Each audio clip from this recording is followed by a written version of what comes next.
everybody, this is Dave Kline for RAPTR Adventures. In this episode, myself and my buddy, fellow RAPTR Don, are going out for some kayak fishing adventures on the Susquehanna River. Well, at least that was our plan. Now, we've had a lot of high water in our area. Our local river near where we live is the Schuylkill River, but we think the fishing is much better in the Susquehanna. It's only, depending on where you go, 45 minutes to an hour and 15 minutes, even to get down to the Maryland border from our area of Pennsylvania. So we know there's been a lot of water coming into the rivers, but where we were gonna go, Conowingo Dam, that's several dams down, and we figured they had it under control and it wouldn't be bad. So we took a drive down to the Conowingo Dam. Now we're in Maryland, and we are just below the dam at a place you can put in a kayak and small craft. In the spillway of the dam, and you can only get so close to the dam. They have it marked where it's unsafe to go. And I took a look at it and I said, Don, this looks fine to me. If it were a rough moving current or rough waters or choppy or waves or anything that seemed dangerous, we wouldn't go in. But it was very calm, very placid. So we put in, and within a half an hour, I had my first smallie on. I'm trolling. This is trolling lures, stick baits mostly, with rods out the side of our kayaks. And so I was very happy with that. And you'll see that in the video in just a moment. But then all heck breaks loose.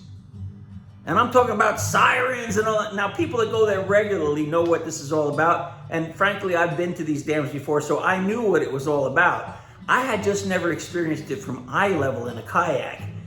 Let's take a look at what happens and why we started fishing on the Susquehanna for this episode and ended up fishing in our good old fail-safe place, Octoraro Lake, the reservoir for water, about 11 miles away from where we were. I hope you enjoy this. And here's how it looks from kayak level. There's the dam. Beautiful, right? Look how calm and placid and flat the water is. So we went about the business of trolling, and I had a couple of bumps, no takers, and in a little while, my rod bent over, and it was fish on, baby. First fish on, right below the Conowingo Dam. Very exciting because we had never fished here before. Here we go. Here's a fish on. Let me get my other rod up. And by the way, look how calm the water is right now at this point. And it's turning the kayak around.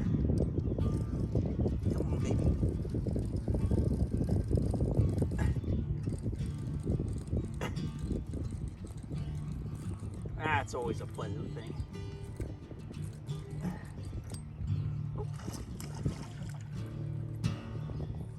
Another jump. What do we got here? Maybe a bass? Taking the rod under the boat.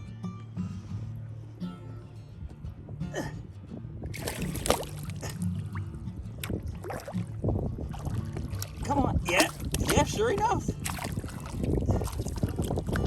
do we got here? A little smallmouth bass. All right, very good. Excellent.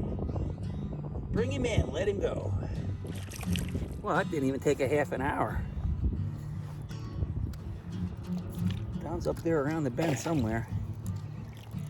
These little hot shot lures, I'm telling you, they have been good to me this season so far. There's the fish. And here, I'll show you the little hot shot lure. Look at that thing. That's what it hit on. Okay, let's get you back in the water. Here you go. There's the dam in the background. Here's the smallie. And he's gone. Nice. And literally, a moment after I put that fish back in the water, here it came. The crazy commotion, the calamity of the wailing sirens. Now, the wailing sirens are an official act to let people know downstream from the dam, along with flashing lights, that they're going to let water out. So it's a safety precaution, and it does the right thing. It alerts you. Well, look how calm and peaceful though again. It's just became a completely different river. They started letting out some water. It bubbled up, and we saw it from a distance, and it just kept getting more and more. We got to the point where we thought, hey, we better get back over to the boat landing, which is just about in the middle of your picture there. So we got back over in that side and then worked our way upstream along the riprap a little bit, and thought maybe it would get better, but it just kept getting more and more water pouring into the area that we're at. Look at it coming out here. And it just got way more intense than that even. So we decided at this point, you know, not sure what we're gonna do. Well, that's an alarm they put out when they see that my buddy here is on the water. That's for the fish. That alerts the fish. Fish alert, fish alert. Predator on a kayak in the water. Oh, man. Nothing we can really do right now but just kind of sit and wait till they stop releasing so much water. And if they don't, then it is what it is. At least I caught one fish. And I mean, I tried a little casting from where we were, but the current was just moving so fast. You could even kind of see it in this still picture. It was fruitless. So what I should have done here for this segment is I should have took a picture panning out of how much water was really coming out. I mean, you could see it bubbling out there, but I'm telling you, we sat on the side there, paddled into a safe place. On a kayak or a canoe, you can usually do that. You get against the side and against the bank, especially if you have some riprap there and rocks you can kind of hide and tuck in behind. And you're not bothered with the current or waves or anything like that. But I mean, it got to the point where there was so much water, they just kept increasing and increasing and increasing the amount of water they were letting out from the bottom part of that dam, that it was literally forming waves. And the waves were crashing up into the kayaks and the riprap and the rocks. And I said to Don, look, that's it. We're not gonna wait anymore. Let's go over to Octoraro. We know it's only 11 miles from here, so maybe 22-minute drive at the most. And that lake usually does a really, really spectacular job of fulfilling your fishing dreams. And that's what the rest of this episode is all about. We took Plan B, went over to Octoraro Reservoir, and fish on, baby!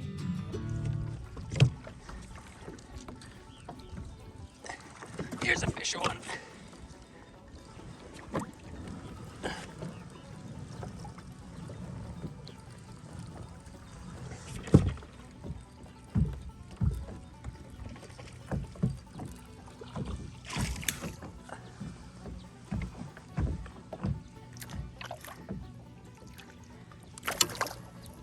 Oh, that was a crappie bass. It just got off.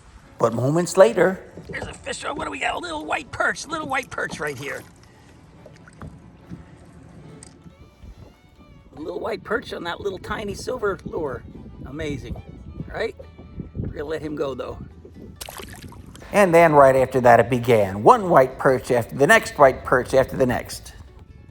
I have to say, I've not yet come to Octoraro Lake and didn't get a white perch. These are smaller than the ones I was getting last year, but it's still fun. Really great. Okay, we're gonna let him go out the back. Whoop, nice. For all intents and purposes, Don and I are both trolling in identical kayaks. They're Old Town Salty PDLs, which means pedal drives 120. It's a really nice hull. It's modeled after the old Ocean Kayak Malibu 2 hull, very seaworthy, very lake-worthy. It has a nice keel. It is extremely stable, and it helps you to bring in more fish. Here they come. So I switched it up to the white Uzori baits I use in here and always had luck with, and sure enough, a little deeper troll, a little bigger perch. That's the white perch. Okay. Yeah, huh? Okay, don't worry, we're gonna let you go. Let's go over see how Don's doing.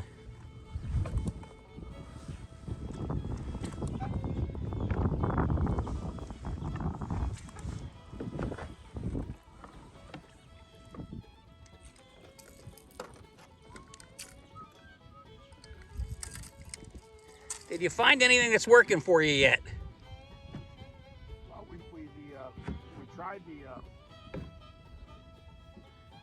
The square bill bait lure? Baits aren't working. I'm trying a MEPS lure. Okay. You know? A MEPS. Sure. Why not? Why not? I hear the Loch Ness Monster likes MEPS. Yeah. All right, you go, Don. I'm gonna work over there toward that. A little yellow. Yeah. My minnow didn't do anything. Nothing.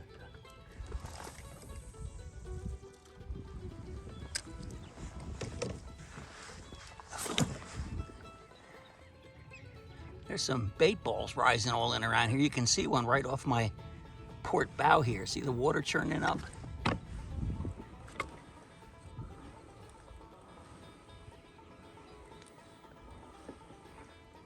It's all tiny bait fish. Fry. Now, I read bait balls like this. Sometimes you see that, what you're seeing right there, just kind of slight disturbance on the top. Other times you'll see fish in that bait ball literally come up and jump out of the water. That's when I'll toss a lure or something into the bait ball, because usually for me that signals that there's a predator in there, because the fish are jumping trying to get out of the way of the predator. But in that case, the bait ball dissipated as we went past, so we continued trolling along past what they call the duckweed. That's that little green weed that you see in there. And they do take care of this lake meticulously. They will remove that every so often. So it really is a wonderful place to get out and paddle and just enjoy a period of time on the lake. By the way, you can rent boats, like rowboats with motors, electric motors, or you can rent canoes and kayaks there too at Jim Neary's Bait and Tackle Shop. And we're going to meet Jim Neary a little bit later on in this episode. Well, he's yelling. Huh?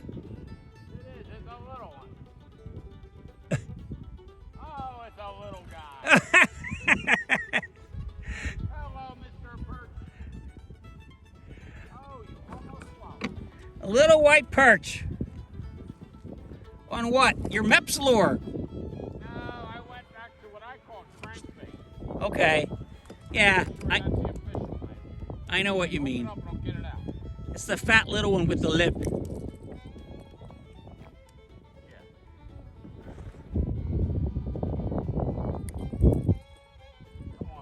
There's a man and his fish hard at work right there. There he goes. There we go. He's off. Congratulations. Thank you. We got an award-winning 6-incher. All of a sudden, Don's on fire.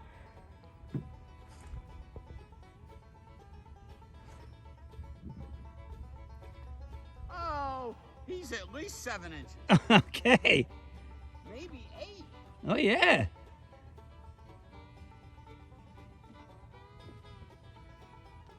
This one's for Tom Marks. Hey, hey, hey, hey.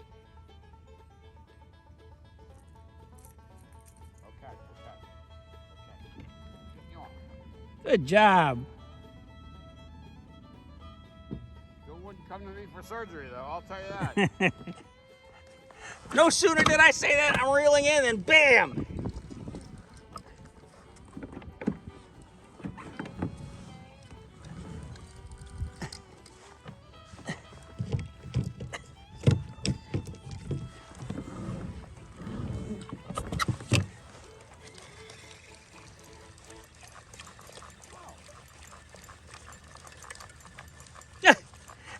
I gotta get this other line up. Okay, now I'm clear. Now, let's see, you got one on too?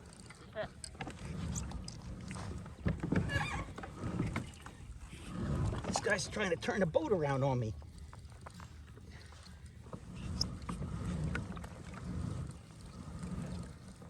Boy, this was a good hit. If this is a light, tiny little perch, I'm gonna be shocked.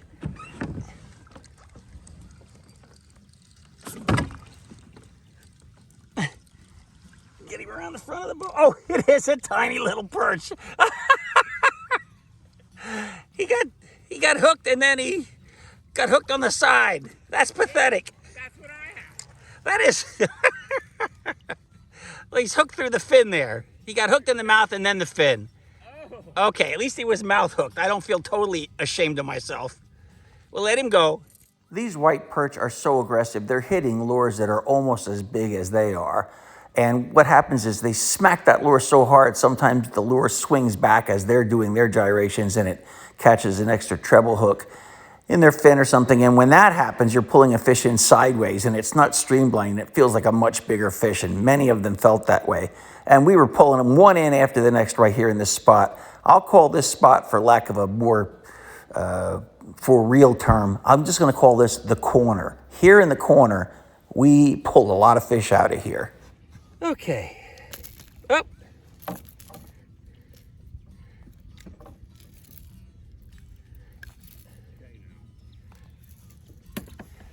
Here he is. He will. What? They have a magic way of that. Yeah. Exit, stage left. No effort needed on your part as the fisherman. They just pew. They could join the circus. This kayak trolling fishing is both peaceful and exhilarating at the same time. It's something special. We love it. We were trolling along on Moonlight Bay. I must say though, those little white perch, when they hit, you just think you got a monster on. It's crazy. That first hit bends that rod like, wow. And then you pull it up and it's 6 inches. Yeah. Oh, it's a pretty lake here. Everything is calm and then whack. Oh, it's a bigger white perch. Look. Got it in the mouth, double back, got it in the dorsal fin. See that? That's how you do it. These are nice, healthy fish. Let's see if we can get this one to do the old self-release. Here he is now, and come on, you can do it. Oh, look, he wants to pose. You're on. Don's on. Okay, we're gonna let him go. I am telling you, when you're handling these fish though, I always say this because these dorsal fins, man, they are sharp as needles, so. And off he goes. Nice job. Meanwhile, Don's way over there, catching fish. As I was watching Don bring his fish aboard, my rod bent over and it was my turn again. I'm telling you, this lake is something special. What do you got? Oh, a yellow perch. A yellow perchy. All right, let's bring him in. Well, they are little but mighty, these yellow perch. Here's a nice one. They also have the very, very sharp dorsal fins right here. I don't think it's quite as sharp as the white perch, but I guess they're kissing cousins. Okay, gonna let it go. And here I got very excited. I thought I had hooked up with something way bigger than the other fish we were catching. Man, I thought this was gonna be it right here. Let's go. It's turning the kayak around. I don't feel any head shaking though. I thought I do, and then I don't. I don't know. I'm gonna go easy here. Oh, yeah, okay. It's a stickfish. Woohoo! Good thing I took it easy. Look like I got a free bobber there too, and a jig and a little lead head. Okay, I'll take it. Not a little perch. Oh, you spit. Oh, he got off right at the end. Don found a nice little spot right here. He's like every cast he's getting a fish.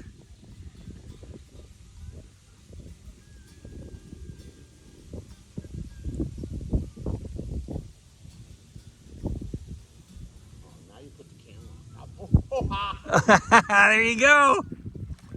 Hello, Mr. Perch. Nice.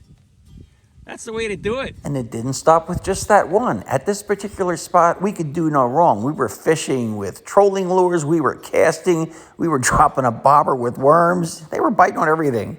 Yeah, that's the new magic Octoraro Reservoir. No, guys. Guys, I am not getting this thing stuck in my hand.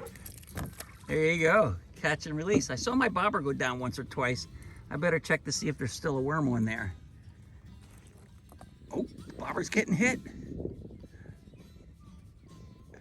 I'm passively fishing. Don's like casting his heart out over here. We've been trolling and casting and... I'm throwing a worm with a bobber. I'm doing the Neanderthal type fishing right now. I did a little casting here like Don's been doing. Just drifting through this turn and stick bait, and sure enough. Wow, we got a fish. Okay. Oh, and the bobber's getting hit out there too. See the bobber going down? Oh, bobber's getting attention. Oh.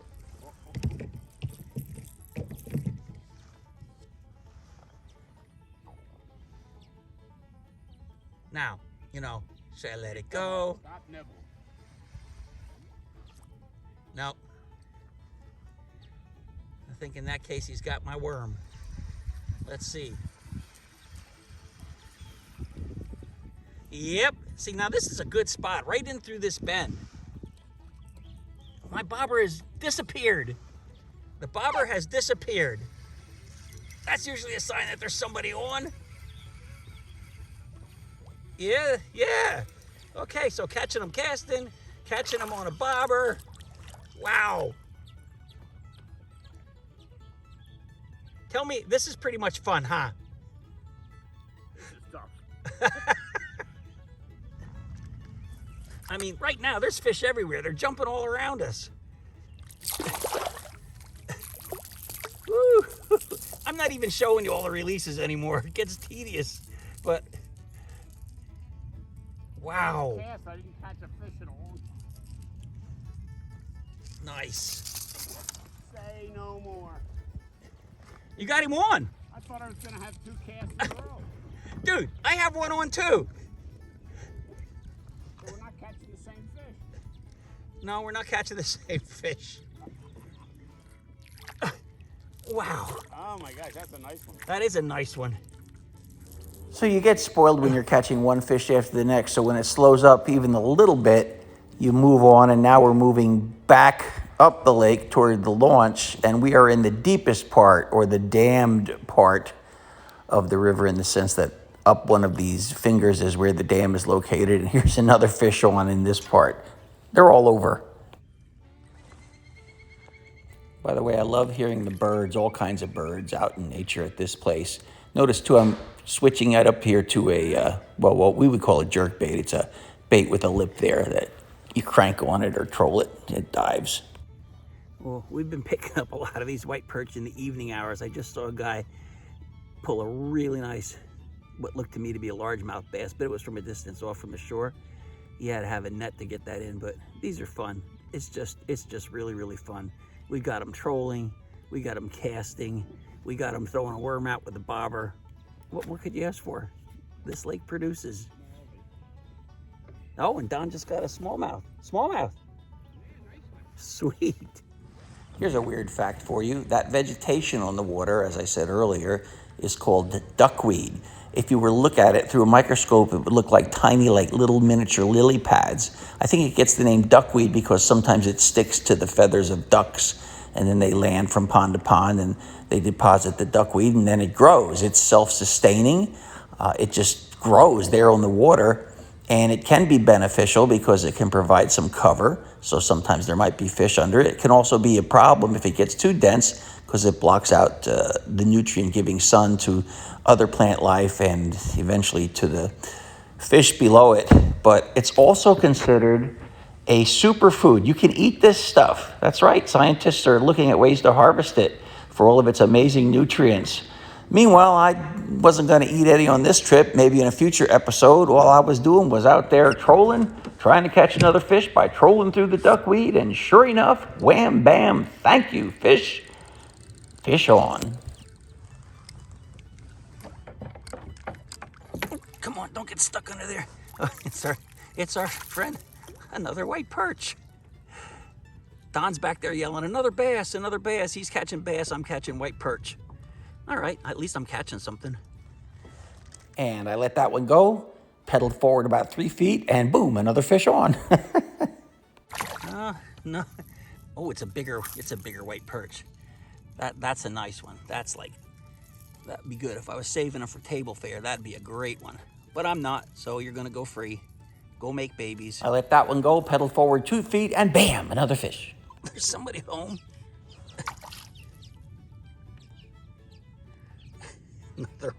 Another white perch. What a surprise. Here he is. Let's see if he'll self-release. Go ahead, buddy. Okay, well, we'll let you go. We'll let you go. Gone. I think we're gonna wrap it up now. It's almost 7 o'clock at night. We've been out here since 12:30. Before that, we were in the Susquehanna River until the flood sirens went off and they opened the gates. But, you know, a really good day. All in all, I'd say we have about 5 miles of pedaling here.